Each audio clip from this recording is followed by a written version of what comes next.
call the board meeting of the Del Mar College Board of Regents to order at 1 p.m. on Tuesday, August 13th, 2019. We have a quorum and can conduct business. Would you all please join me in a moment of silence?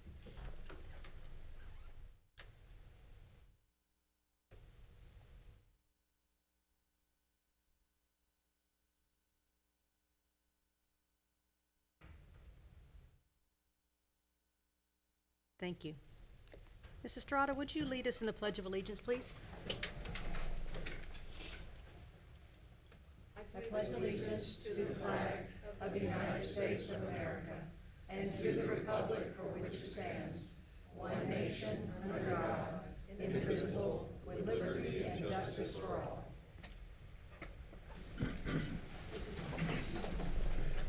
Would you all please join us in the reading of the Del Mar College mission statement? Del Mar College provides access to quality education, workforce preparation, and lifelong learning for student and community success. Del Mar College is streaming live audio and video from the official Board of Regents meetings on the college's website in real time, with the exception of portions of the meeting considered as closed session by statute. Before we start with recognitions, I would like to introduce our attorney of the day. William Christian with Graves, Doherty, Heron, and Moody out of Austin is here. Mr. Rivera is on vacation this week, and so thank you, Mr. Christian, for joining us. And we're going to try to keep it light on him, so try not to ask him too many tough questions. Thank you for having me. Thank you, sir. And we will now have recognitions. Dr. Lewis. Thank you. Today is an exciting day in Del Mar College's history. We have 2 national award winners among our faculty, and so it is absolute pleasure for me first to introduce you all to John J.J. Nelson, Instructor of Geographic Information Systems, or GIS. JJ, if you want to come on up here so they can all stare at you awkwardly while I read this. JJ was nominated by his fellow faculty member, Dr. Philip Davis, for the 2019 High Tech, which is High Impact Technology Exchange, Educator of the Year Award, presented on behalf of the National Science Foundation's Advanced Technological Education Program. JJ received this impressive national award at the High Impact Technology Exchange, or High Tech Conference in St. Louis, Missouri, held July 24th, 25th of this year. This award represents High Tech's commitment to recognize community college faculty who make significant contributions to the education and training of today's technology workforce. The award recognizes a community college educator for outstanding contributions both at the local and national level to advance technological education. Many of you know JJ in the local community for his 25 years of organizing, funding, and managing our Cole Park Summer Bands in the Park and movie nights. JJ serves as the lead organizer and promoter of the GIS Day event, now celebrating its 21st year. This event attracts between 600 and 1,000 K-12 students and professionals annually. His work includes serving as lead GIS instructor and subject matter expert on numerous major grant projects for the college. It is a tremendous honor to be nominated and an even bigger honor to win this National Science Foundation Award through the High Tech Conference. So, JJ, if you'd like to say a few words. Yes, please, and I'll keep it brief because I know you have important things to do. I just want to say it's an evolution because I started here when I first saw GIS. It was from Del Mar College, and I came back to college after a hiatus of, 20 years. And it was here at Del Mar College I started into GIS. That then took me through to my graduate work in GIS and so on. And that evolution and all the people that were involved in that brought me to where I am today, and all the teams and the groups that I was involved with and support brought me where I am today. And that, it means everything to me. And, I remember taking the first computer science class here, the first GIS class here at Del Mar, and I was 45 years old. And certainly a Luddite. I was not a computer science person, so they had to put up with a history political science person that was a former nightclub owner. And I made it through, and from then on, I owed a debt to this campus, and I hope that I've met the debt. Thank you.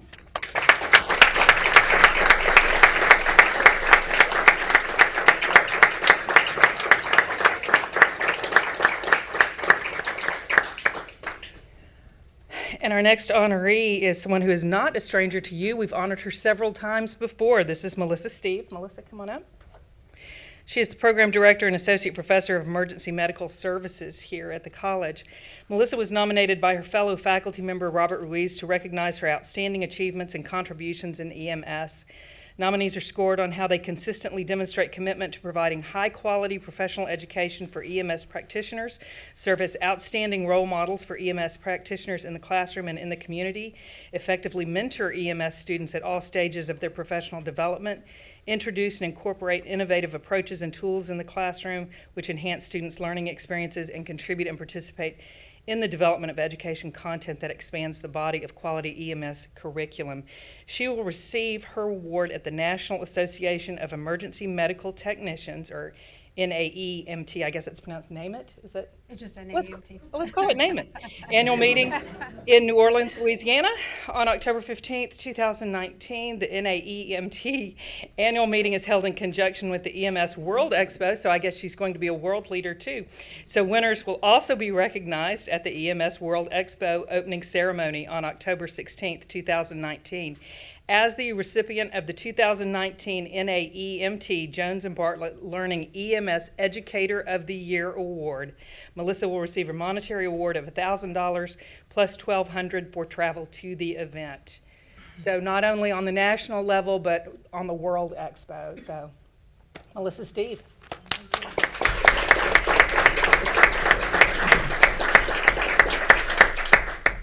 Once again, I want to thank Del Mar. I wouldn't be here if it wasn't for Del Mar. I started with Del Mar as an EMT and just has stayed here and loved it ever since. I've learned so much from being faculty council to taking on the role as the program director. I just want to thank Del Mar. I want to thank y'all for supporting me in this.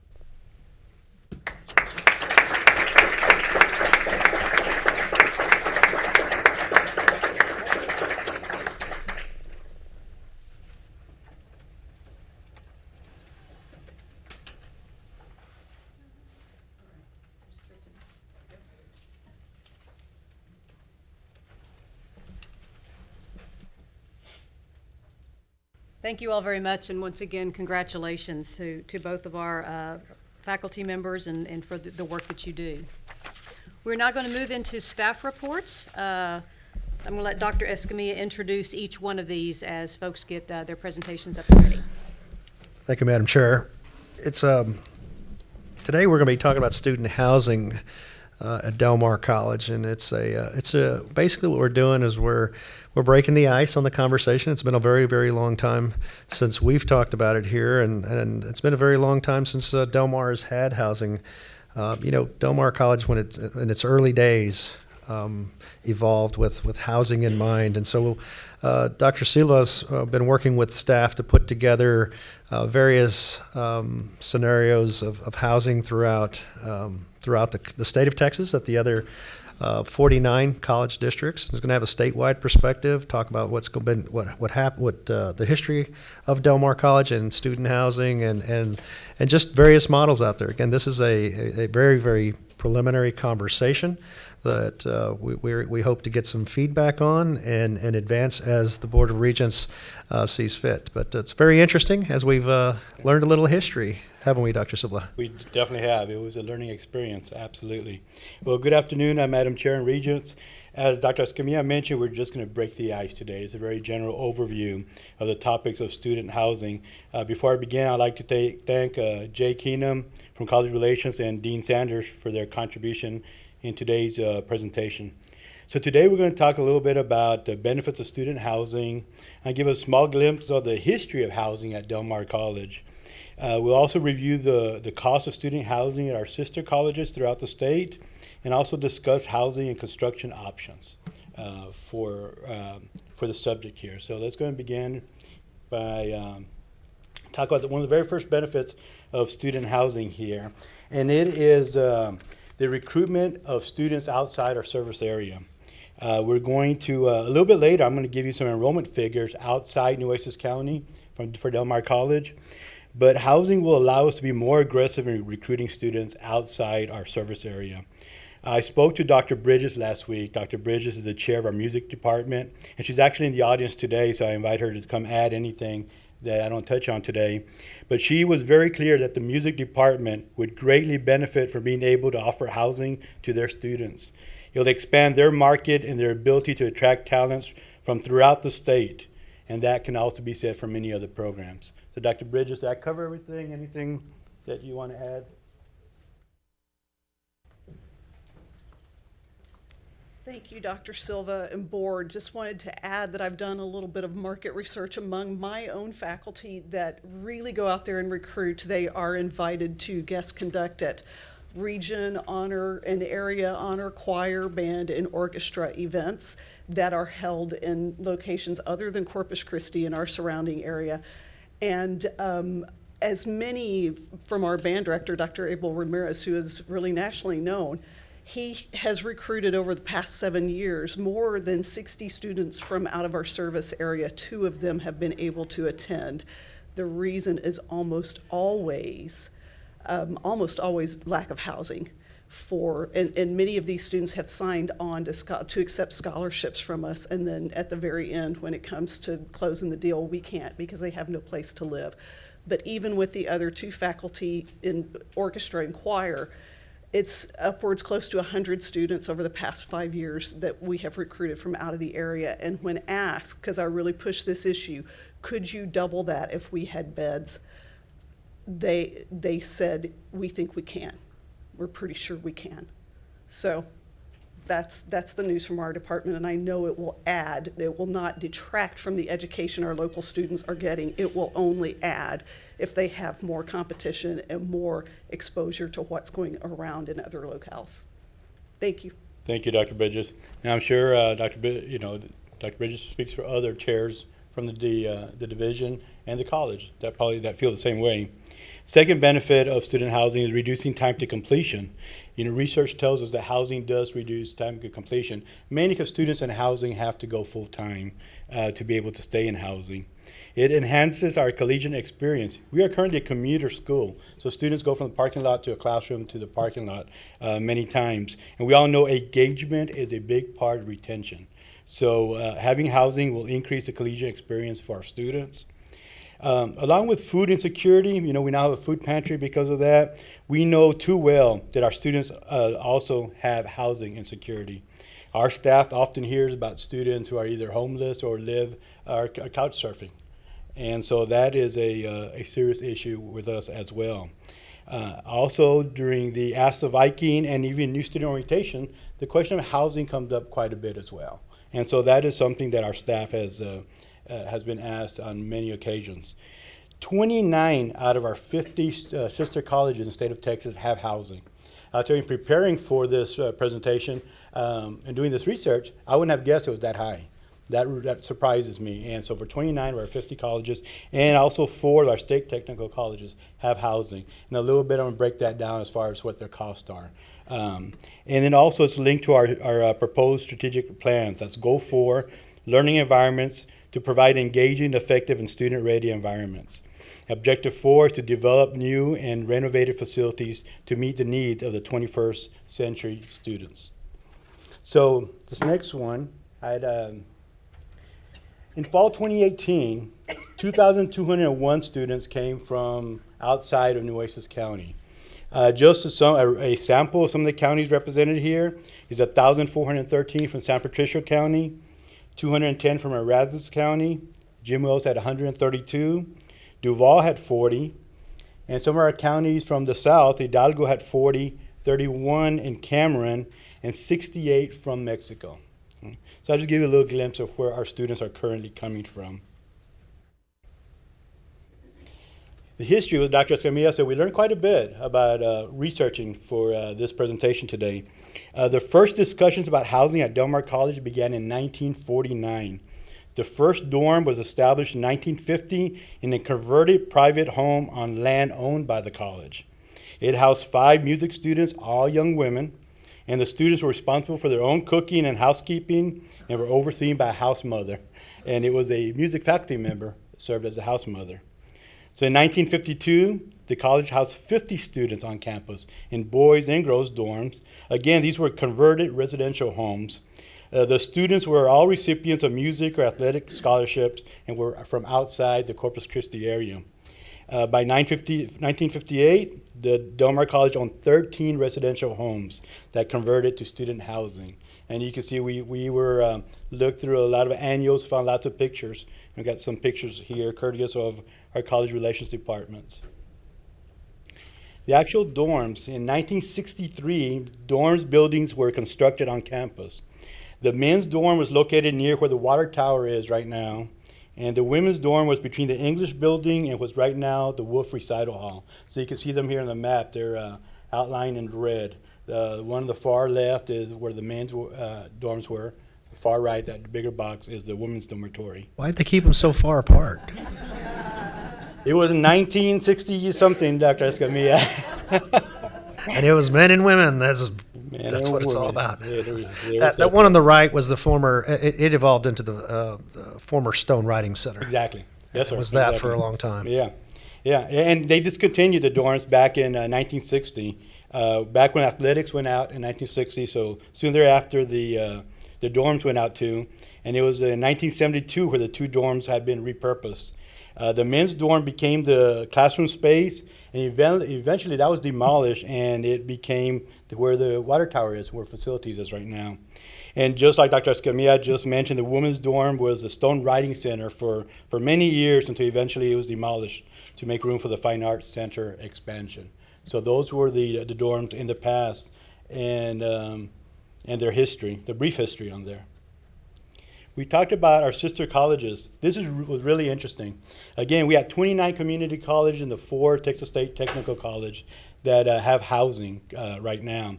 And the cost range, they range from Hill College, that's $3,850. This is a full year, and this includes their dining option. So it starts from, again, Hill College, $3,850, all the way to Blinn College with $9,678 for a year per student. So that kind of gives you a little indication of what our sister colleges are charging for dorm right now. So the average is about $5,500 per year for students to be living in student housing right now in the state of housing. From the 29, well, that's going through them, I would think at the very least, and Dr. Escamilla, you could probably help me with this, and Dr. Lewis, I would say 10 of those. 11. There are 11 large colleges. Yeah, but they have a housing as well. And it all, yeah. So from this branch, I would say about 8 to 10 of these are very comparable to the size of Del Mar College. Some, again, are smaller than us, and of course the Blinn colleges and other colleges are larger than us. We can note that for next time, if you'll find out of this Sure. list, which ones are the large Sure. college category. Most of our peer colleges have, the majority of them will have housing, if I'm not mistaken. Absolutely. I wrote that down. We could definitely look through the 11 peer colleges. I think Dr. Lewis is going through her we'll have Rolodex to in sort through in her that. head. We have, yeah, I may have jumped out there. We'll sort through it and Absolutely. average and pull out the We larger definitely colleges. will. And then, I'm sorry.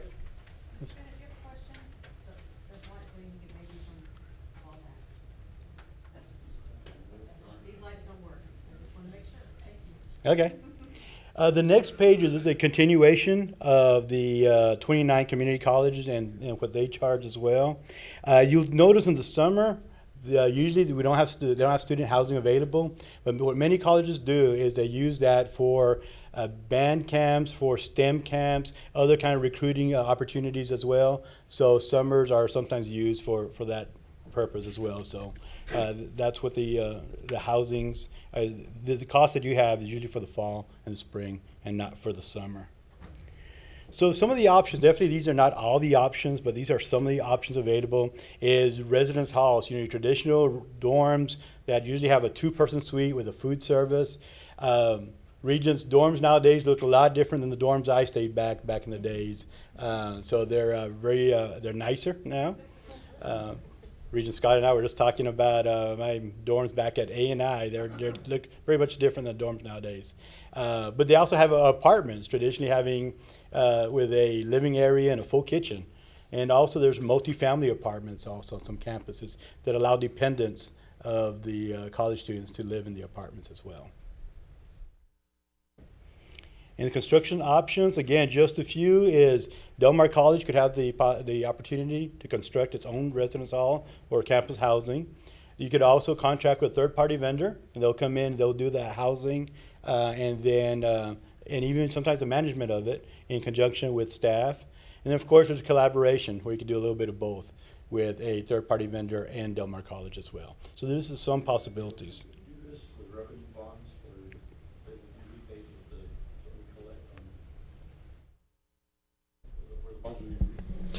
That is a typical option, yes, sir. That is one of several options out there from funding standpoint. Sure. But that is the way many of the colleges who have housing started. Sure. through that mechanism. Yeah, and Regent Riva, just a rough math here. We had a 320 bed facility or something like that. It could roughly be at average of 5,500 or 1.7 million annual revenue on that. Again, that's very rough. That's just nothing. And of course, there's expenses there too, but it gives you a little snapshot. Yeah, and well, that's not with the construction costs. Of course, that'd be something we would look at and would have to. Again, this is very preliminary in our Talking conceptually at this point, finances and those sorts of things in terms of costs. We've not taken that deep a dive on this presentation. Exactly. That's right. And so this is what the next step, at least to your question here, Regent Rivas, is what's the next step is what we can do based on the conversation we have here today is put together a committee to look into this. Fortunately, Del Mar College has lots of employees that have direct experience with dealing with campus housing, one of which is our dean, Cheryl Sanders, has experience with student housing. And we have other individuals as well that have talked to me and said, I am willing to help. I have lots of experience in my background with campus housing as well. I know Dr. Escamilla has been in contact with SGA and has had some student focus groups, and we plan to do that some more. And also research Texas community colleges that have successful housing programs and see what they have out there as well. What we'd like to know is about moving forward is we want to be able to find the best fit for Del Mar College and our students. And so it's not one size fits all. We need to find out and research a little bit more. But today, like Dr. Escamilla began the presentation, just breaking the ice to see if y'all had any questions and just put the information out there, not just for the board, but for the community. I think one of the points that Dr. Silva made that I'd like to emphasize is that second bullet there. Since day one, year after year after year, students have asked about housing options here. And we're talking local students who would jump on that opportunity and change their environment here locally. Certainly we hear the stories year after year after year of the commutes of those folks coming in from faraway smaller towns. I mean, I know Victoria is out there. I know the Valley. And these are like regular weekly commutes that people are making that are an hour plus and so forth. We've been hearing about this for a long time. But I want you all to know that most of the feedback that I've received and the questioning has been from students directly. Of course, our SGA, I meet on a regular basis with our Student Government Association officers. I have pizza with the president a couple times a year, and then I just live here in the community with everybody else. Lots and lots of feedback, lots of questions about this, and that's really where this has been ginned up from. This is where it's emanated from. Primarily the students, but again, many of our employees have worked in places with housing. I know I came from Tyler Junior College. I was at East Texas State as well. This is not unfamiliar territory. It's a very complex scenario, and when you're housing and when you're housing individuals and you're responsible for those individuals, and they're responsible to the college as a resident, and things change. But it's a very complex situation. Again, as Dr. Silva says, we're presenting to break the ice on the conversation. We want to hear from y'all, and we look forward, and we're glad to move the conversation forward in a more focused, more specific type of presentation, should the Board of Regents desire. Would this be a profit center, or will we be subsidizing it?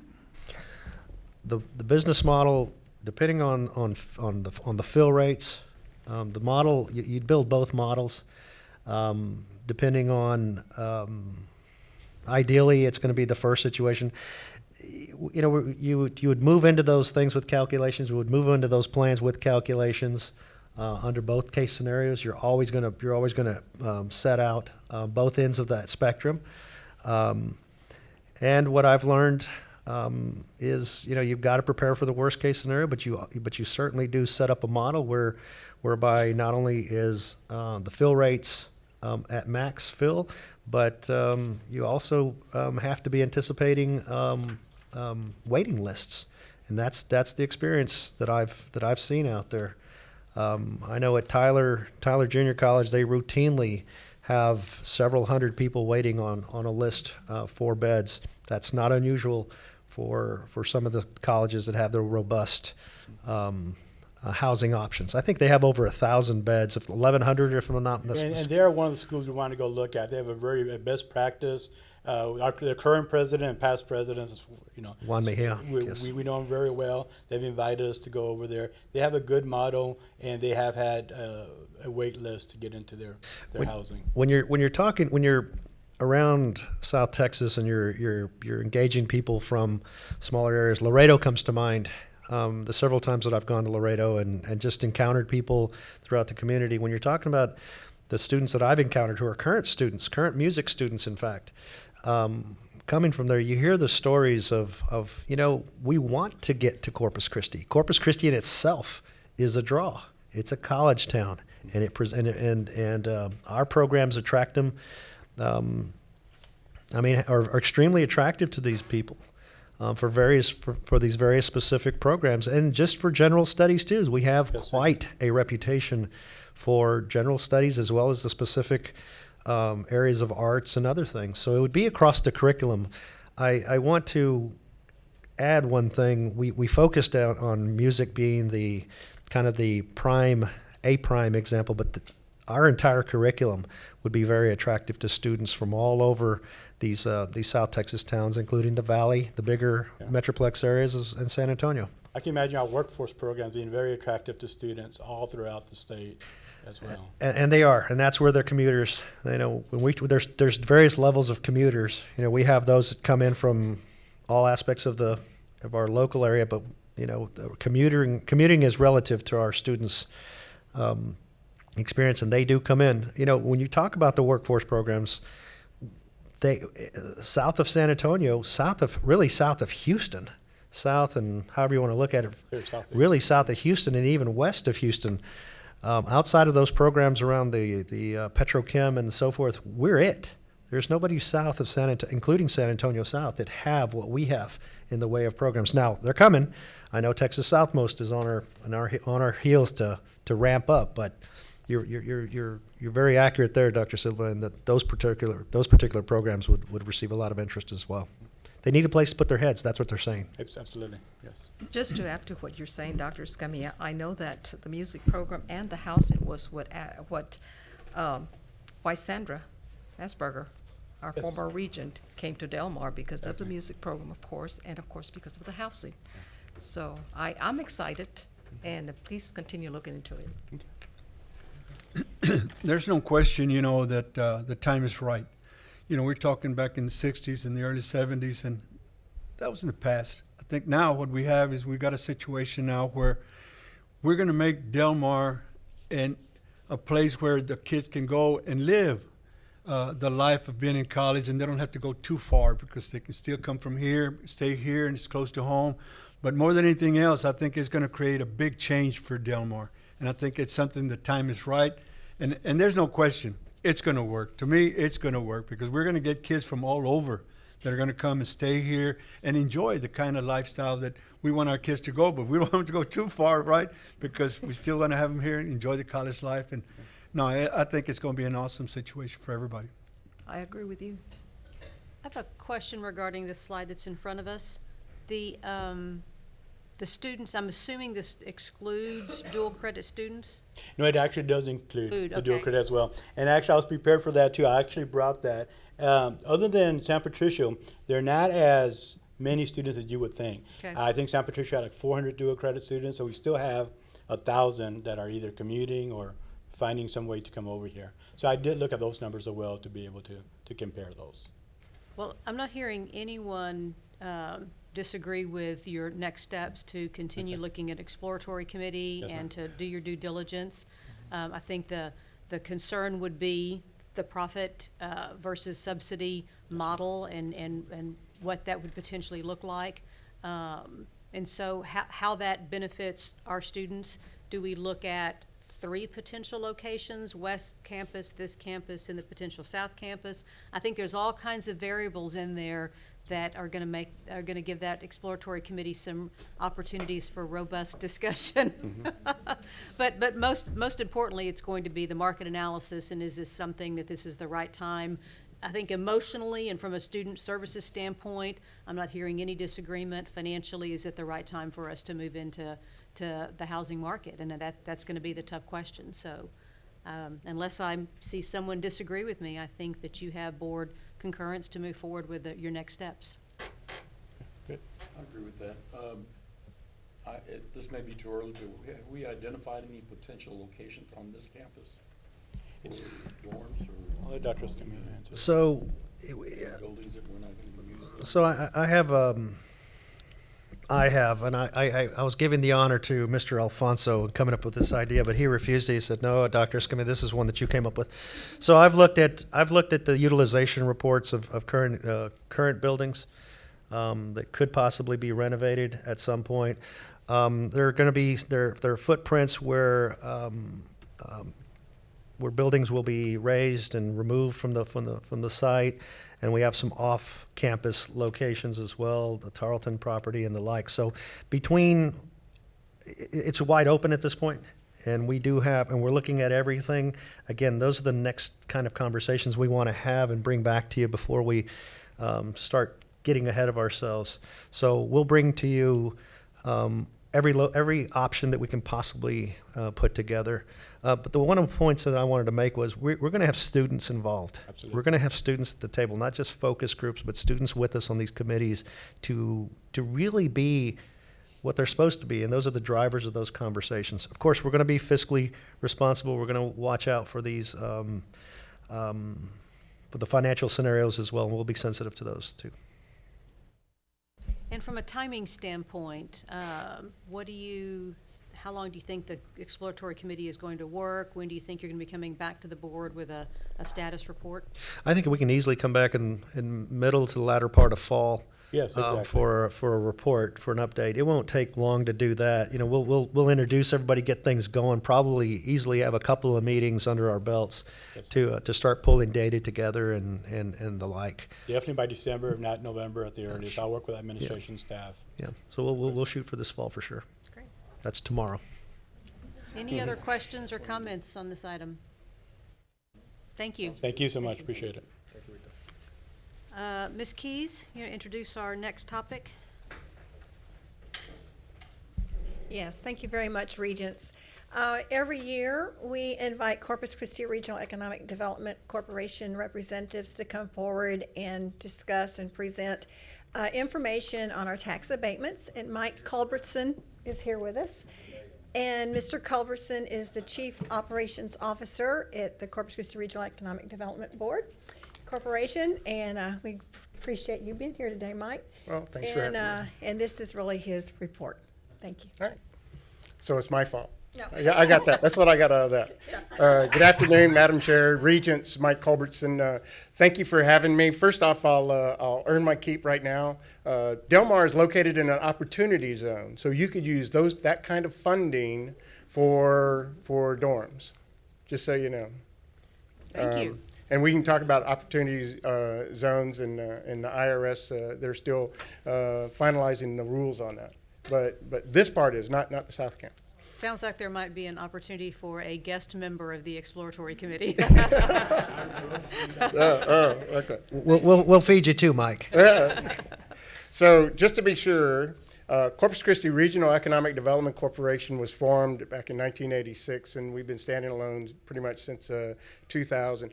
Our job, our mission is to attract and retain primary employers in the region to increase wealth. And the reason why primary employers do that are those are manufacturers or other persons who export their services outside of the region. Therefore, money comes back into the region, and we see it as in investment, as in payment.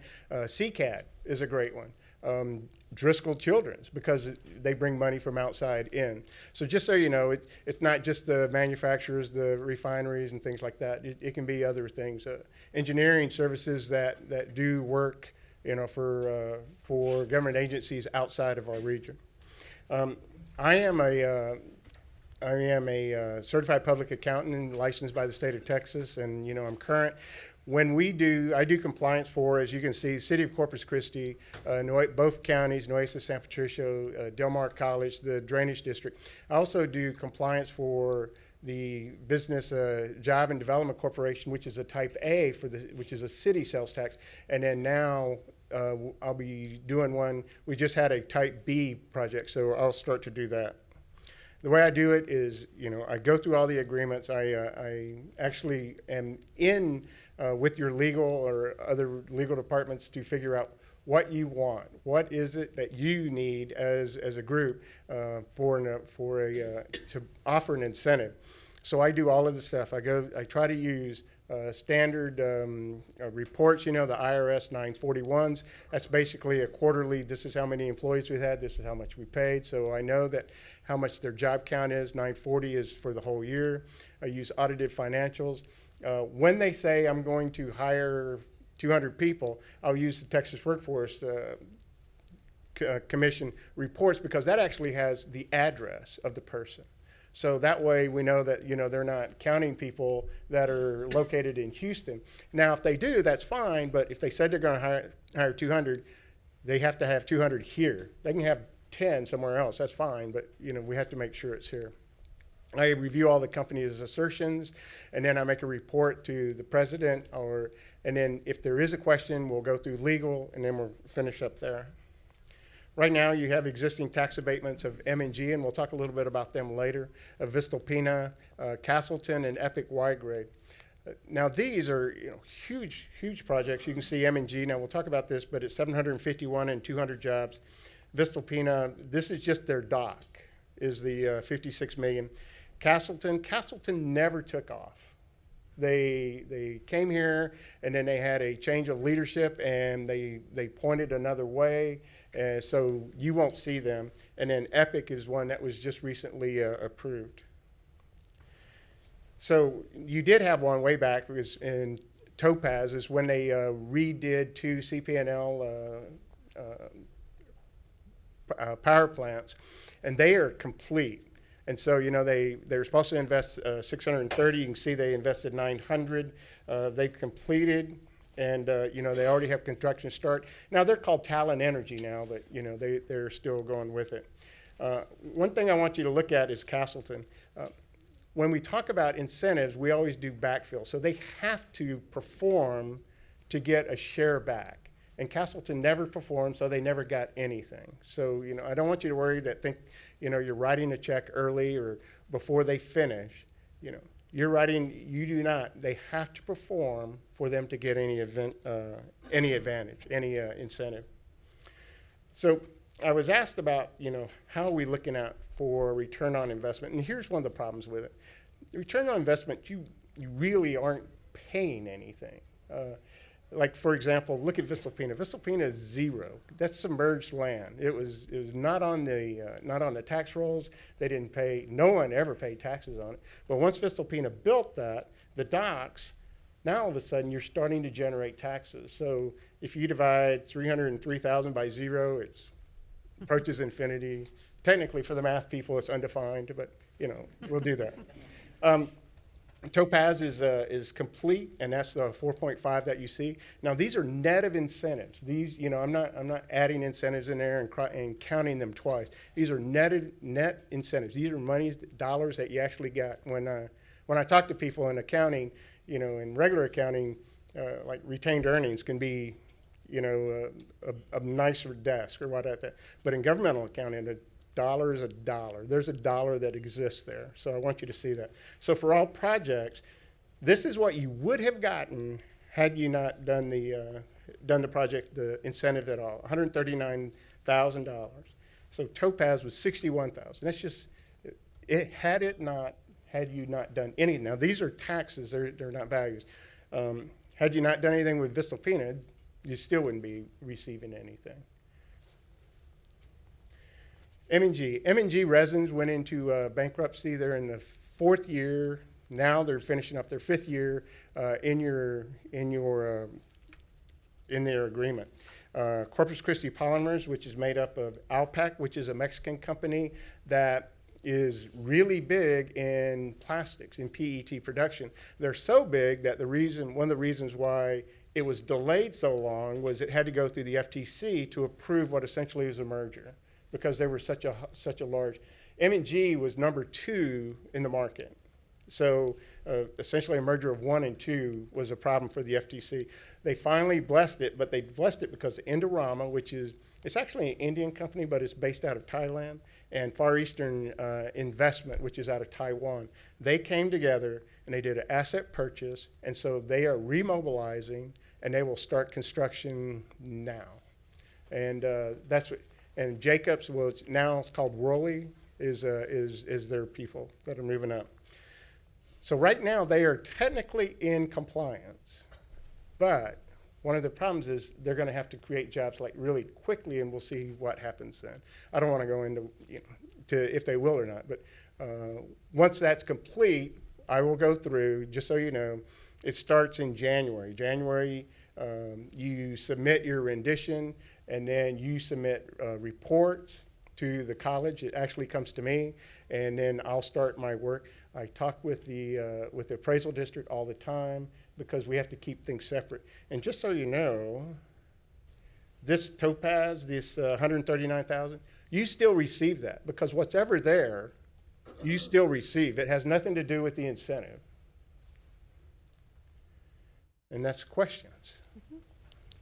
It's important that we do this. This is how we bring things in. Now, as the EDC, one of the things that we want to do is, now we bring in large companies, and unfortunately, we're not seeing we see a lot of growth in great jobs, but what we're trying to attract now are the downstream, the ones that will take the plastics. What we would like is nothing more than to have 77 or 37 lined with companies that use that product and make other products, hopefully for end users, and send them out. As Gulf Coast Growth Ventures talked about, if you want to see what we make, walk into a grocery store and see everything that has a plastic wrap on it. We make that can be made from our end product. So if we could have those people, remember there used to be, what was it, a Hager plant out in Robstown? Polyester can come from these things. So, and by having those, we start to increase the number of people. They don't use a lot of water, they use a lot of electricity. I mean, compared to 6 million gallons a day, besides that. So be ready to answer any questions you have. Thank you very much for doing this. We like this on an annual basis because it gives us an opportunity to review the investments, to be transparent with what's out there. Just for the board members who are relatively new, the EDC also has advised staff on our policy so that we have a policy consistent with the city of Corpus Christi and the county. And that gives them then some ability to negotiate and begin talking with companies. We still approve everyone as they come through, so there is an opportunity for us to look at it, but that does give our staff and the EDC staff a policy statement on which to begin those discussions. And that policy is typically 100% incentive, or abatement, I should say, during construction, and then a step down over a 5-year or 7-year period, not to exceed a total of 10 years, depending on their construction and final. Yes, that's generally what our policy says, and we have some ability to negotiate with that. But that's where those numbers come from. If you can go back to those numbers just real quick. Oh, yep. That one right there. Yeah, the over a 10-year period. And so these are audited, and these are, yes. Gotcha. So that's pretty significant that is our tax dollars to Del Mar College over a 10-year period once these incentives are gone. And you need to remember what the role you play in bringing these companies here. It's $10 million for you. It's you know, triple that for school districts. I mean, that's so important to be part of this, and we appreciate you. Other questions or comments? Dr. Escamilla?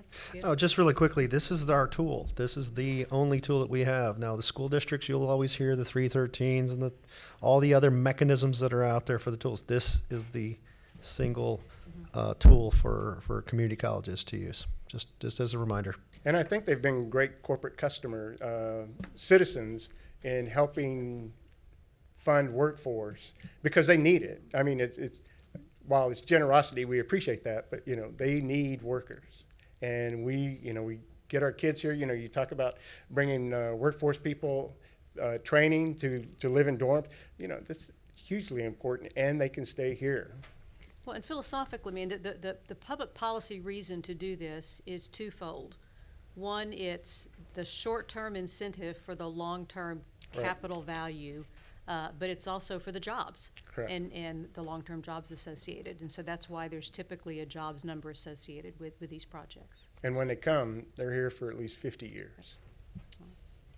Other Right. questions? I don't know if I missed it, but are there any other potential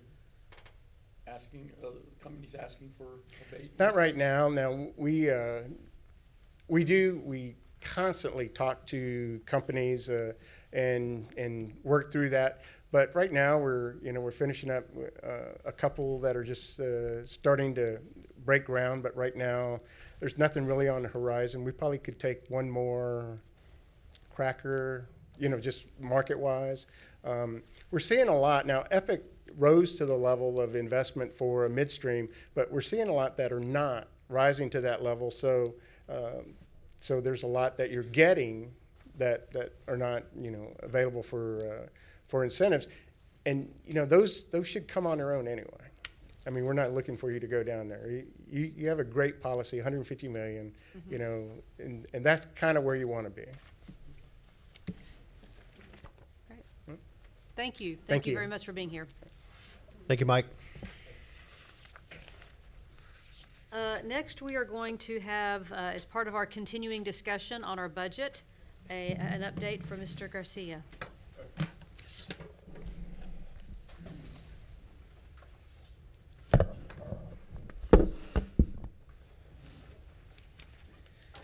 Madam Scott, Mr. President, members of the board, Regents, good afternoon. For today's budget update, there are only minor changes to report today. I will point them out as I proceed with this presentation.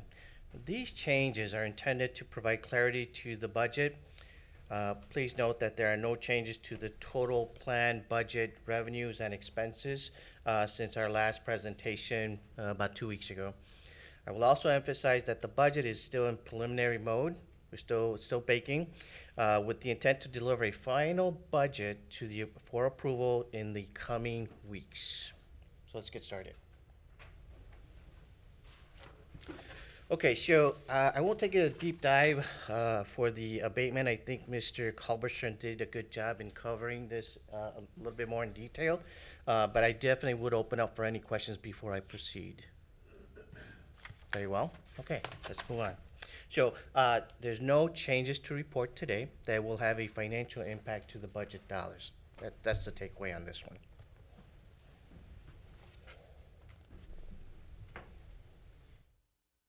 Okay.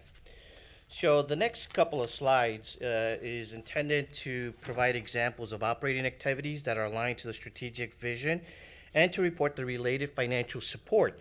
There's no new information to report that will result in changes to the planned budget. As you recall, in our last meeting, I had asked every stakeholder to talk about their vision for the next 12 months. I think we did a good job overall in relaying that information.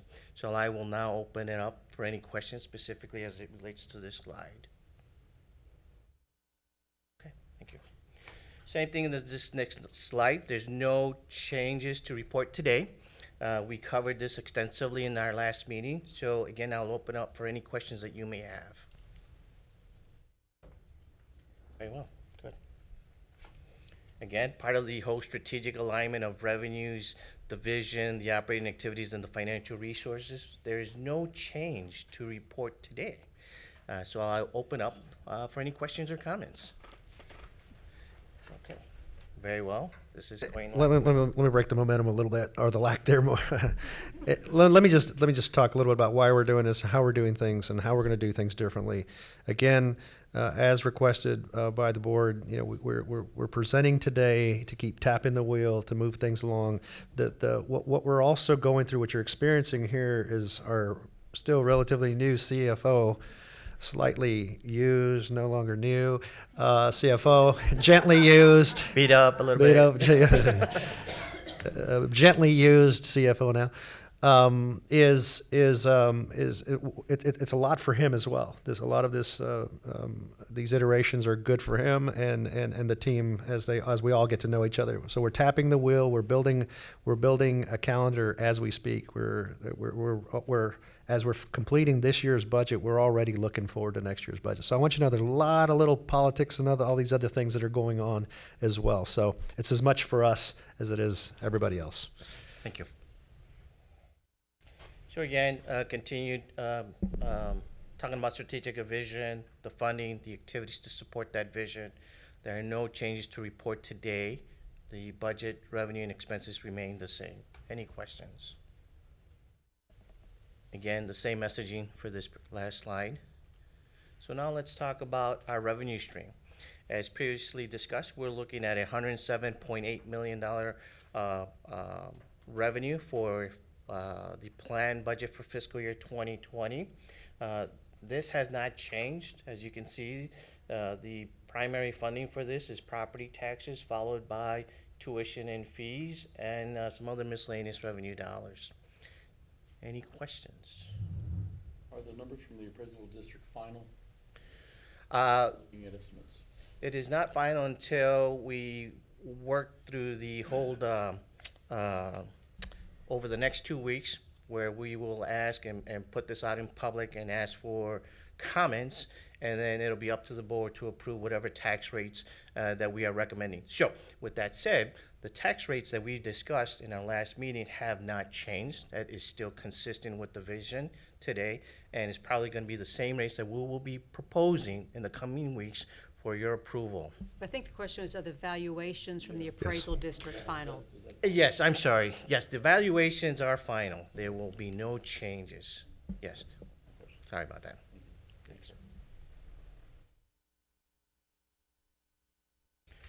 All right, this is a new slide. The key takeaway, more than anything else here, is that the M&O property taxes for fiscal year 2020 is at 20 cents, will generate for this institution $58.2 million for fiscal year 2020.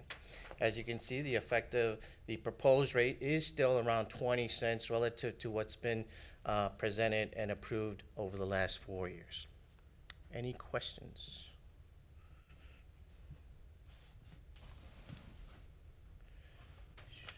So here's what I'm saying, 19 cents to 21 cents over the last 4 years. Okay, good.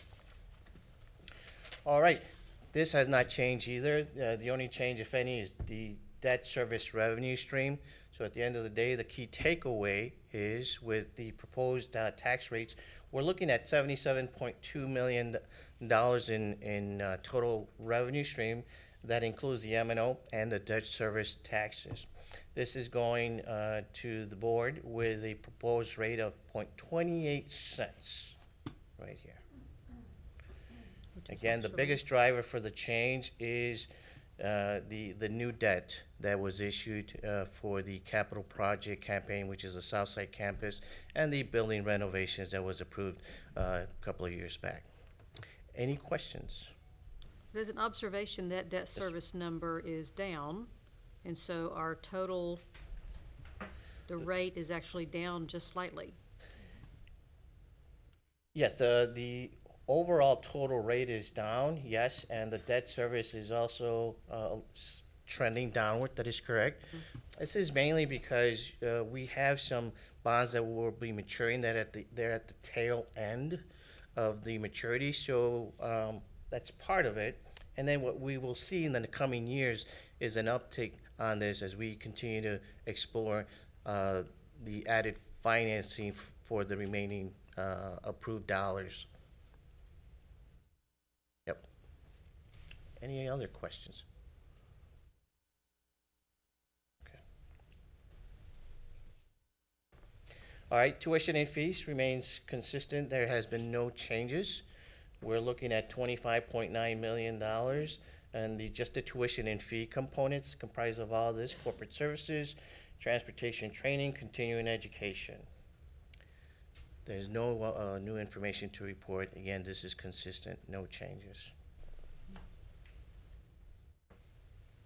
Any questions? Good. All right, finally, operating expenses. Again, the numbers are still baking. They're preliminary. We're still trying to finalize it. We hoping to have the final numbers for you in the coming weeks, and we will ask for your approval. We're still vetting this information, but at the end of the day, we're looking at total expenses of $107.8 million, comprised of salaries and benefits, $79.2 million, and non-salary, $23.9 million. And then there's the South Campus of $1 million that we're looking to ramp up for the fiscal year 2020 to come in full operation. 2021. 2021. 2021, 22. Okay, thank you. So your equipment expense is going down next year? So let's go look at this. My equipment expenses. So we're going from 1.7 million to 1.3 million. That is correct. And you're constructing new buildings. Yes, sir. How's that correlation work? Well, we're talking about the M&O tax rate. I think the vision, the planned vision today, and subject to change, is that the equipment is going to be funded by the property taxes, which is a different funding stream of the M&O. So we should see a trend downward in equipment, because our focus now is going to be funding the equipment for the Southside campus and any new. With the bonds? Yes, yes, sir. Okay. So initial FF&E typically comes out of the bond package. Yes. That's how it's been prepared in the budget as such. And as we speak, as we've seen in the 14 bond, where we're depending on how bids and all those things come out, we evaluate then, but they're always built in on the front end, and we always have various options. We have different options at the back end depending on how bids come out and so forth. So, but we always build them as conventionally is recommended into the front end of the bond. Have we always funded equipment and furnishings with bond money? Historically, it all depends, right? Because we have some new capital initiatives. It is typical that in our industry that the equipment is funded through some with the bond dollars. But our regular operations, the normal wear and tear of equipment, it can be funded through our M&O tax levies. And then prior to, in the 2003 bonds, I think we had a couple of different scenarios there. Those tapered off in 2008. August, can you give us a little historical on that? Yeah. First, into 2019, the majority, if not all of the bonds in the state of Texas funded FF&E. So we're following suit. In 2003, there was a mixture of funding source. We did some leasing, didn't we? Didn't we do some leasing in 2003? Yes, sir. If you recall, we had to fund Health Science 1, 2, and 3. And there were large items such as x-ray machines that had to be procured. And those things are better leased than acquired. Yes. Any other questions? Good. Very nice. Moving right along. So there were questions around the salary and the different components. I think we covered this in detail in our last meeting, specifically on exempt and non-exempt. Do we have any questions on this today? Very nice. Okay. Again, this is a little bit more in detail of the salary raises that we're looking to propose. This is still preliminary. There's a couple of things that we're still vetting out and fine tuning. We hope to have a final presentation and have these numbers finalized by the next budget update and for your approval. So you've used that phrase a couple of times, and I just want to clarify that the final approval and the baking and all that sort of stuff is related to our hearings that we're getting ready to have. It's not that you all have more work to do on your end. Or am I wrong in that assumption? No, invariably there are small detail items, and I think this is again our new CFO working through, and every day is a new day for him until we get that first budget under his belt. Okay. That being said, what you see up here, the big numbers will not change. The big proposals will not change in terms of recommendations that we've made so far. There is some faculty components and the like, some smaller, very nuanced pieces being looked at. And so those weren't able, we found a few items over the weekend. In fact, both Raul and I were on the road out of town talking about this. So things came up over the weekend that we're going to polish out, namely around some faculty components that we're still working on. They may be tweaked and adjusted, but overall, the big numbers will not change. Yeah. That's what we're talking about there, and yes. So he's still. What you're hearing then again is him evolving through that first process, but yes. Big bucket numbers are not going to change. So the big dollars will remain the same. It's just the allocation of resources is going to change just a little bit. That's what it boils down to. And I do appreciate that it's not final until the board approves it. Yes, ma'am. On Absolutely. On August 27th. I do appreciate that. Yes. Yeah. There will be no big surprises. Okay. I was just I heard that tone. I was just going to say, and as a reminder to everybody, we still have 3 more budget meetings, actually official hearings, and the final budget meeting combined of 3 more times to come back and finally approve. Yes. So. Yes. So we're still filtering through a lot of feedback. So we're still getting there. That's his cautionary. I think that's his cautious nature. Right? Yeah, disclaimers. Thank you. All right. Moving right along. So that concludes the whole budgetary presentation.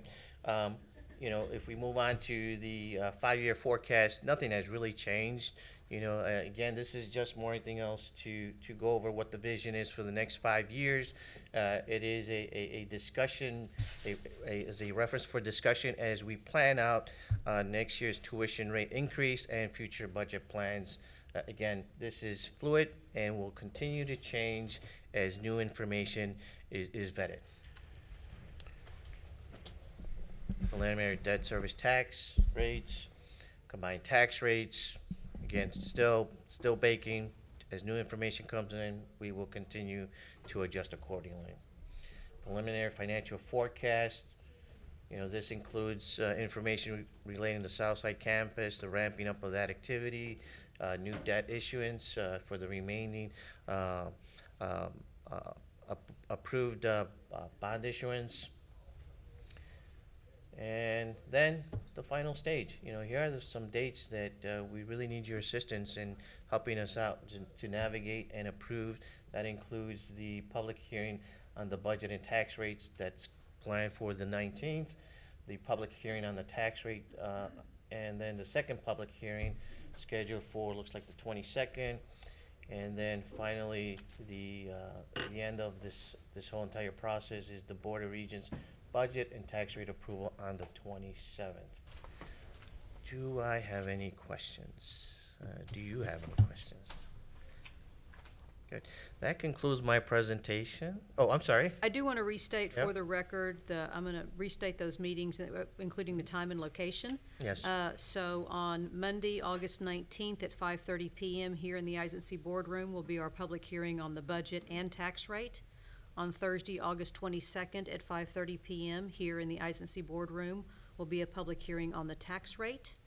And then on Tuesday, August 27th at 11 a.m., we will have a called meeting for budget and tax rate approval.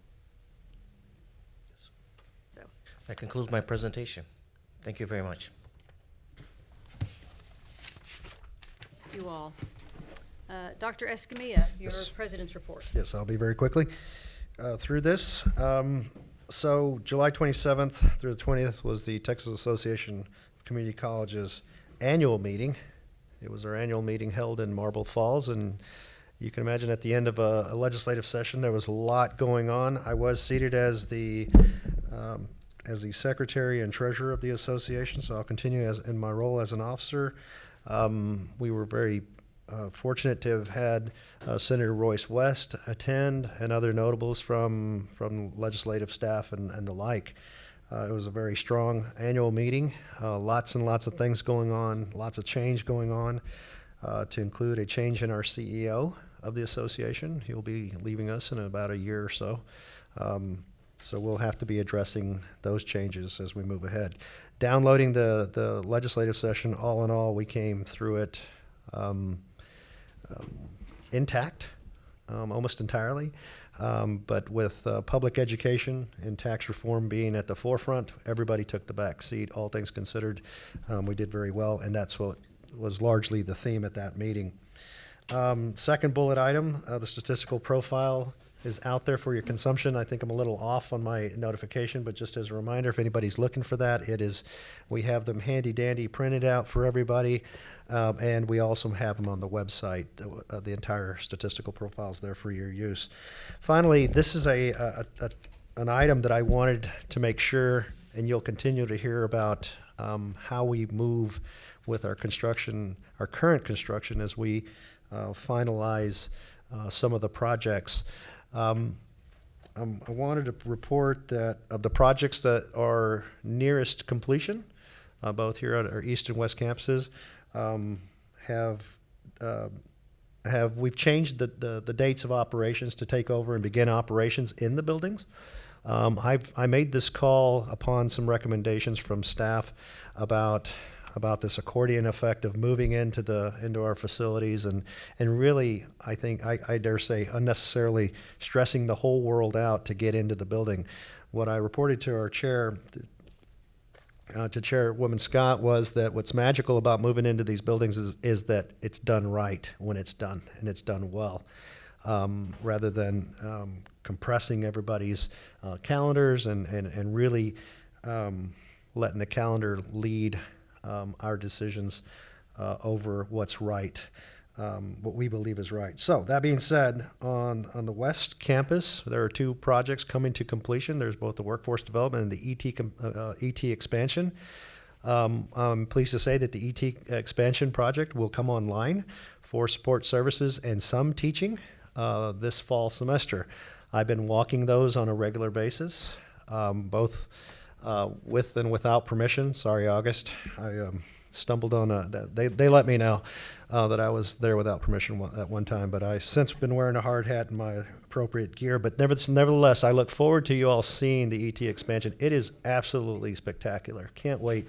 It is a prime example of a project coming through in just a phenomenal way. So that's on West Campus. I look forward to showing you all that. Again, that one's coming online for both support services and some teaching this fall.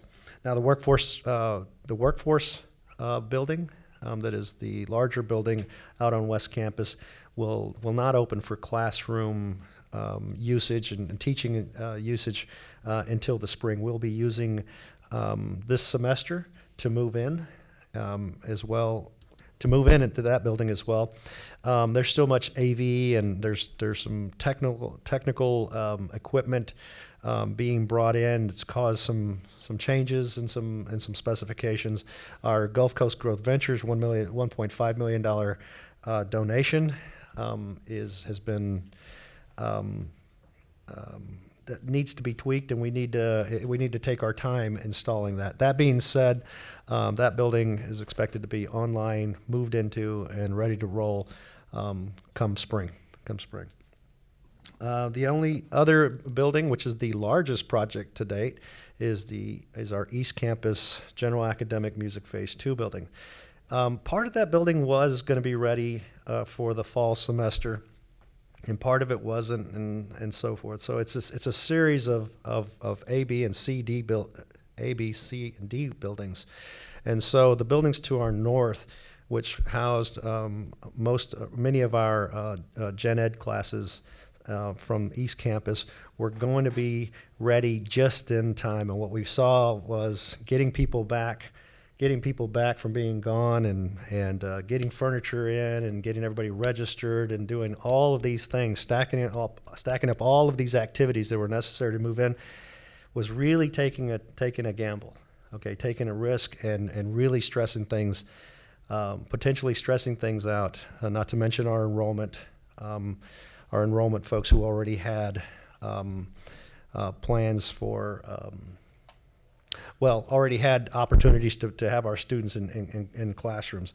What I'm saying is that building, I've decided to hold off and use the fall semester to move in methodically with professional movers, and sequence the move such that this fall semester, two things are happening. One, we're finishing the program of work in its entirety, and that we're moving people in methodically and in preparation for the fall, spring semester. It was a call that, I listened to enough people and said, sometimes you've just got to, discretion is the greater part of valor, and I was not going to let the calendar dictate and overstress the entire campus when it wasn't fully necessary. So after talking to both faculty, staff, and the like, those are the moves that we've decided to make. Again, they're phenomenal projects. I walk them on a regular basis. Again, both guided and unguided, but I look forward to showing you all when you get time, when you have time, when you want, and when we can schedule. I look forward to walking you through those particular projects ourselves and providing that tour. That concludes my reports, and I'll take any questions you may have. Any questions for Dr. Escamilla? One question. I remember approving the change orders on the West Campus. I don't remember approving the $350,000 change order on this campus. Did we approve that one? The East Campus, August, I'm gonna have to ask. I gotta have specifics. Here it is on your AIA. Are you referring to contingency allowance money? No, it says change order, $350,000.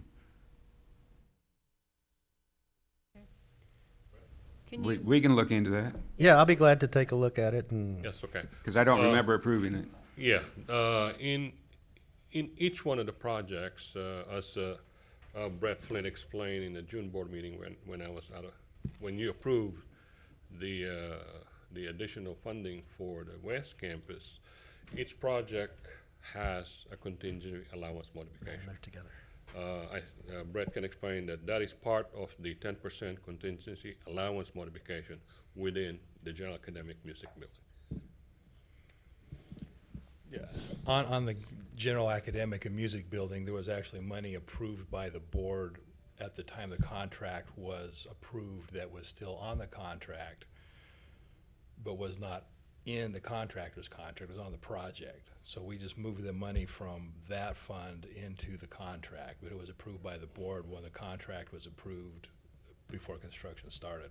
So that change order is different than the change orders we approved. It was different because there was already money allocated to that project, where for the West Campus, we had to ask you to move money out of the general bond contingency to the project specifically. Although it's called change order, it really is a contingency allowance modification. Yeah, on the AIA it says change order, and I said, I'm not aware of that. So, okay, thank you. So it's pre-funded. It's not new money that our construction management asked administration to approve. So whenever we have to hit the contingency, the board doesn't have to approve it. I guess that's what he's asking. Say in this case, the contingency was already approved for this project, for the Gamby project. Whereas on the West Campus, we did not have that. So we had to ask the board to approve moving money from the general board contingency, the general bond contingency, to the specific project.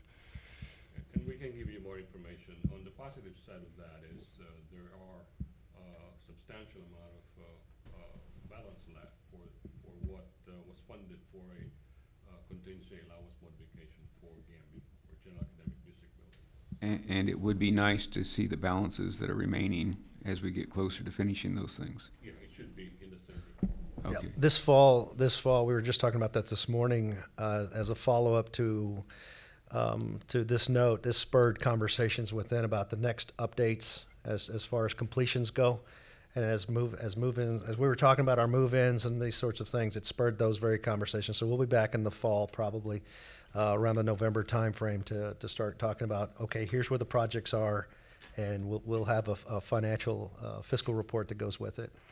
Very good. Thank you. Thank you, sir. Any other questions or comments? I'm just make a note of that, sorry. Okay, we will look at our pending business list.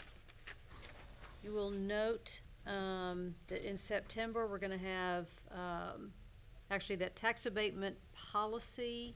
Do we need to review that, or that needs to come off? Now, that one needs to come off until, and really needs to be sequenced with that presentation that we just had today. So we'll bunch those. That was those are two different conversations that we've had, unless we specifically address it and change it before then. Okay. We really were looking feedback from today, but other than that, we'll count on blending those two items. Okay. And then we have quarterly reports and enrollment update and Clery data and our contract review in October. One other note, Madam Chair, if I may. Yes. Okay, review of tuition policy. Couple things. There's another one missing. There will be an update in December, no later than December, for board discussion prior to any recommendations and for your consideration of tuition adjustments. So there's a piece missing there, and we're going to add one to December, because that is an annual discussion that the board has asked us to facilitate. Okay. That Civitas update, we are trying at this point in time to consider not having a January meeting. It is difficult for staff over the winter break to come back and immediately put together the board packet and all the tools for that. And so if we potentially will have if we need one, we'll have a called meeting, but we are looking at not having a January meeting. So that item would actually happen in February, I think you said, because that enrollment and Civitas update would be better after the completion of the fall semester and all the final numbers are in. It'd be really nicely timed with our spring update, enrollment update. So that is right. Yeah, that'll make a lot of sense there, Dr. Silva, if we could make note of that. Madam Chair, Yes. before we move on, I don't see Regents' comments on the agenda. Is it appropriate for me to make a real quick comment right now? Only if it's on an item that we have listed as on the Okay. agenda. It's not. I'm sorry. Thank you. I'm sorry. Thank you. So the other two items to add to our pending list will be the Housing Committee Progress Report, some point November, December, whenever Dr. Silva is ready for that, and then an update on these construction contingencies. Update. We'll say update. November for now, and I'll let you adjust it as necessary. Yes. Okay. Anything else? Any other questions on our pending items? If not, we'll move into our consent agenda. We have for our consent agenda approval of minutes from July 9th, both workshop and regular meeting, acceptance of our investment and financial reports for July 2019 and June 2019. Are there any items that need to be pulled for separate consideration? Seeing none, is there a motion to approve? Move to approve the consent agenda, Madam I Chair. second. Mr. Rivas makes a motion to approve the consent agenda. Ms. Estrada seconds that motion. Is there any public comment on the consent agenda? Seeing none, all those in favor, please say aye. Aye. Any opposed, please say no. That motion carries unanimously. Our regular agenda has one item on it regarding an interlocal agreement between Del Mar College and the City of Corpus Christi regarding our South Campus. Dr. Escamilla, would you like to introduce the topic? I would. This interlocal agreement goes back to our south side location, and in prior to 2014, when the college purchased the 90-plus acres, thank you, Zach, the 96 acres, we entered into many agreements with many staff members who were at the city at the time, and in establishing that location down there, our mantra was we were going to move into that neighborhood and be as good a neighbors as we possibly could. And what that meant was doing our part to maintain and maintain the facilities, the location, the land, and also make sure that in our as it relates to the perimeter, that all that infrastructure was tied into what the city's expectations were, and balancing our expectations, and just being good neighbors to everyone that lived in the area. So that being said, this interlocal is years coming to memorializing and committing to some infrastructure items again that the college both has funded, has had funded for some time, and has had a commitment to doing, which is part of the greater overall operation for the 95 acres or so, depending on how the crazy turn comes out, is situated, and how we're just good neighbors to everybody down there. That's what this interlocal agreement is all about. Yes. Good afternoon, Board. Thank you, Dr. Escamilla. First with me today is Marv Hudson from Urban Engineering. He has been representing the college in dealing with the city of Corpus Christi for a few years now. And we handed you a new draft version of the ILA, Interlocal Agreement. Yesterday, the city wanted to add section 1C5, which is the last bullet on the last page. Okay.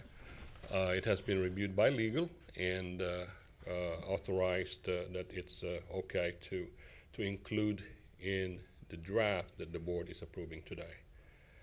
Del Mar College, as Dr. Escamilla said, and the city of Corpus Christi have been engaged in the planning, development, constructions, discussion, and of the maintenance of any and all building requirements relating to the establishment of the college's new Southside campus, located at 6656 Yorktown Boulevard.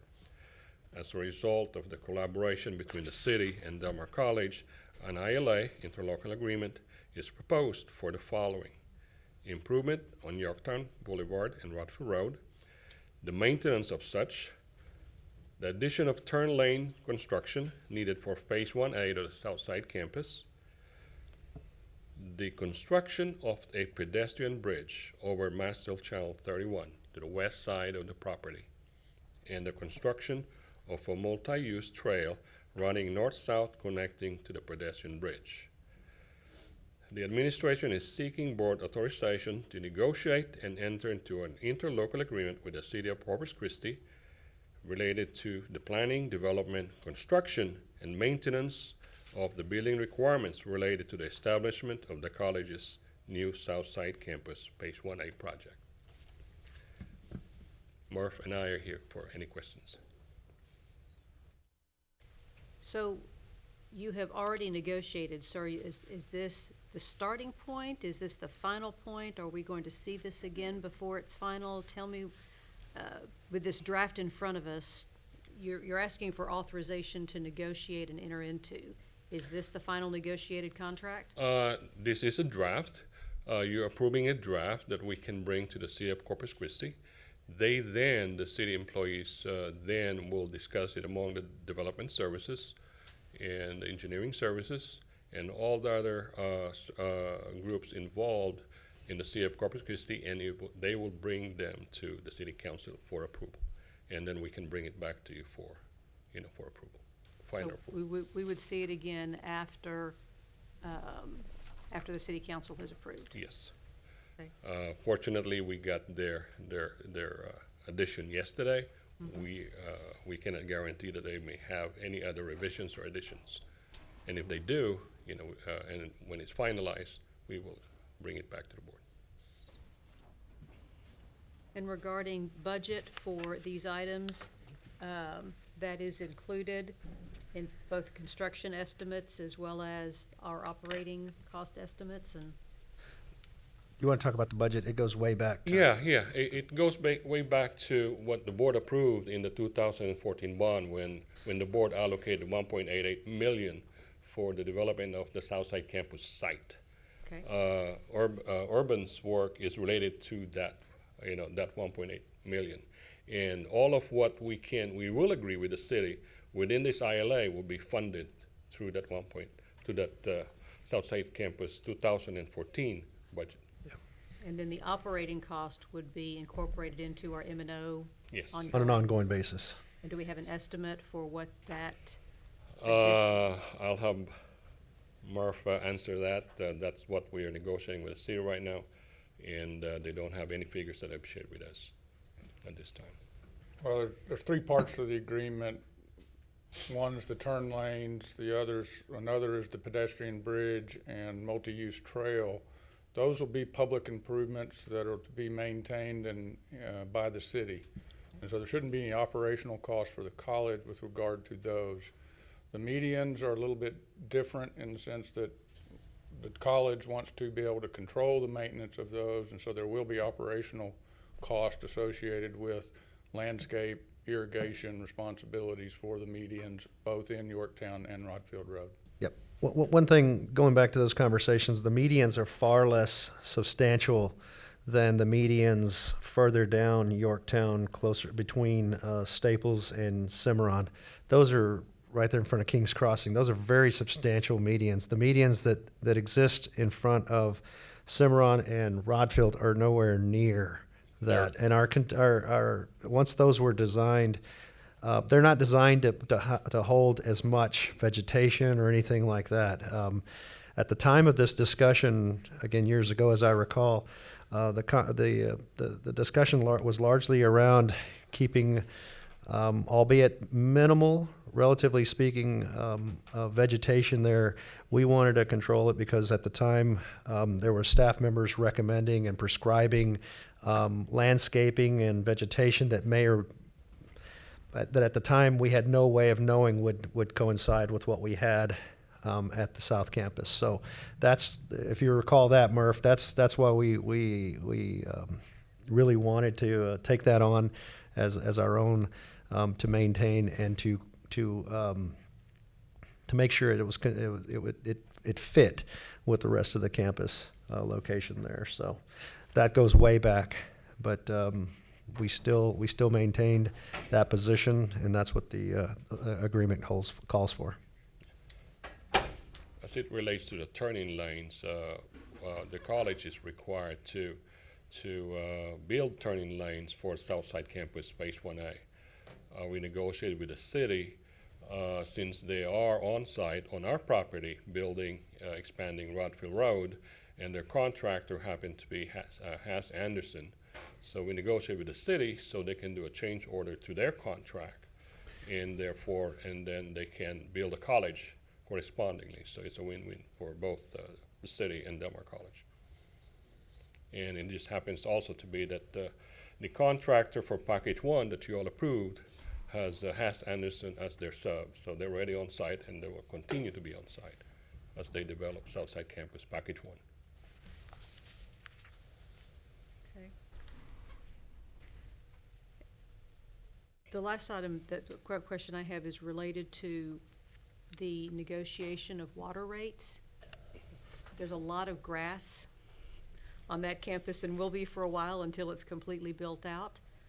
So do we have the ability to negotiate either effluent rates, or I know that city parks and some golf courses and large, not for-profit and nonprofit tracts of land have negotiated different water rates based on use of effluent. And so that's not mentioned in here, but because we're responsible for upkeep, medians are small, but is there a way to talk about those water rates in here and see what kind of long-term deal we can get? Because I just would think that would make a lot of sense for the amount of grass that we have out there. Duly noted. Duly noted. We'll add that to our next meeting with the City of Corpus Christi. Any other questions? Yeah, Yes. may I ask, I noticed that I think there's 3 different exhibits that are referenced. I don't think they're critical because they're all things that have been agreed on already, but I just want to make sure when we do a final agreement that we have those exhibits. Would that make sense? Okay.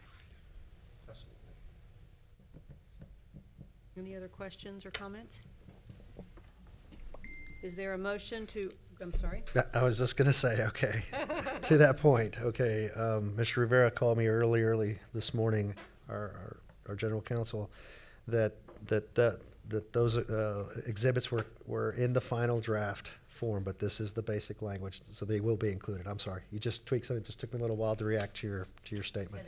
So they are included in the draft. We just don't have them Correct. in front of us. Correct. Okay. Yes, and it'll be complete. Is my point.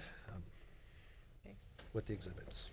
And is there a motion to authorize the president of the college to negotiate and enter into an interlocal agreement with the City of Corpus Christi related to the items discussed today? I so move, Madam Chair. Mr. Rivas makes the motion. Ms. Averett makes the second. Any further discussion? And that is contingent. We can enter into it contingent on our approval. Is that what I heard? Will you accept that? Yes, we'll accept that friendly amendment contingent upon the board's approval, Yeah, I'm fine. final approval. Any other questions or comments? Is there any public comment on this item? Seeing none, all those in favor say aye. Aye. Any opposed, say no. That motion carries unanimously. Thank you. Thank you. We will now hear general public comment.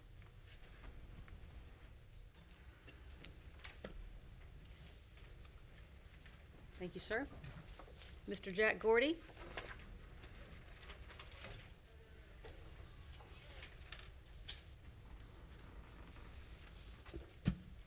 Yeah, I'm Jack Gordon. I live at 4118 Bray Drive. And I'm here to comment on the same thing that I've been commenting on now for a year. And nothing's changed. Why, and I'll say it again, why is public comment at the end of the meeting? Why does this board of directors of Regents show that you care and move it to the beginning of the meeting? If you move it to the beginning of the meeting, it will show that you care something about the people that's in the Del Mar district. Nobody knows when the meeting's over. They know when it begins, but they don't know when it's over. So they can't take off from work to come down here. If it's at the beginning of the meeting, their boss will give them 30 minutes, most of them, to come down here and comment. It looks like nobody cares and don't want to hear from the public. So, and I'm going to keep commenting on it, but my grandkids want to come to Del Mar. All 133 of them, or 163 of them, wants to come to Del Mar. But I'm telling them, no, go somewhere else because of the way Del Mar does things. Just like that, you got a paper, should have passed out to everybody, how much money they paid to one law firm in Austin in June, $14,835.34. I recommend that this board of directors ask to see a copy of that and find out why we're paying that law firm that much, $900 to write a one-page letter. I thought we had a college attorney, but it looks like we don't have when we're paying out that much money for somebody in Austin to do stuff that the college attorney should be doing.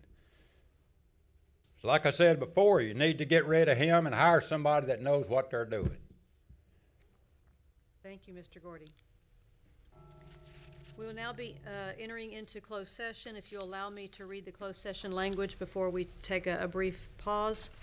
Enter into closed session under Texas Government Code 551.071, consultation with legal counsel regarding pending and contemplated litigation or legal claims or a settlement offer with possible discussion and action in open session, and the seeking of legal advice from counsel on legal matters, including but not limited to pending employee issue with possible discussion and action in open session.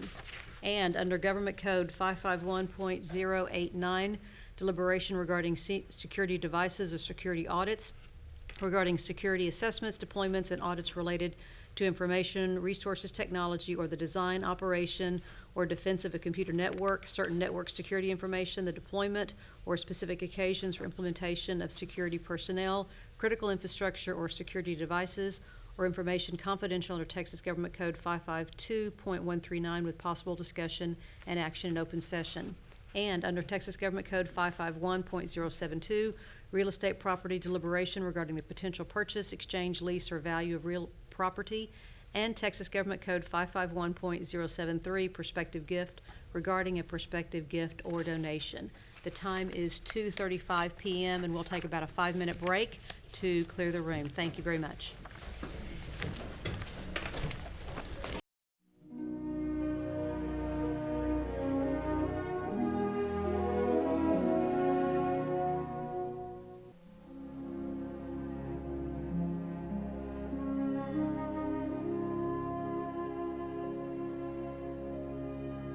Thank you all. We are coming back from closed session at 4:22 p.m. We have one action item. Ms. Hutchinson? Based on the advice of counsel during our closed session on the employee issue that was brought before the board, I move that the board take no action on such employee issue and authorize the board chair to communicate this to the employee. Second. Second. Actually, I had a finger wave from Mr. Salinas first as a second. Any discussion on that motion? All those in favor, please say aye. Aye. Any opposed, say no. That motion carries.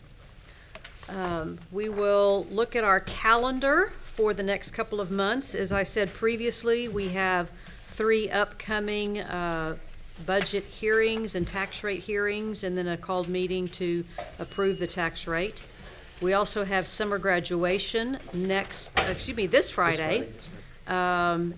Delia has maps and parking passes for those who are attending. It is in the Salina Auditorium, so our gathering place is different. Please arrive by 6:15 p.m. if you are planning on joining us on stage. 6:15 p.m. Delia, did I say that loud enough? At this point in time, in September, we just have our regular board meeting date. Is that correct? And in October, our board meeting date is on the 8th, and then we have our Association of Community College Trustee Conference in San Diego, and then Over the Edge fundraiser. We're looking at finalizing an event date for the South Side in October, and if that gets finalized, we'll notify you via email. And then as soon as possible. And then November board date, and you see other events happening in November. Anything else, Delia, for the calendar that we need to bring up? Tomorrow there is an MOU signing with Stark College and Seminary and the college, and it's at 2 o'clock, and I will send the information out to the board. So if the any location's on Ocean Drive, and I'll send an email. Okay. Thank you for that. Anything else for the calendar? If not, the meeting is adjourned at 4:24 p.m. Thank you all.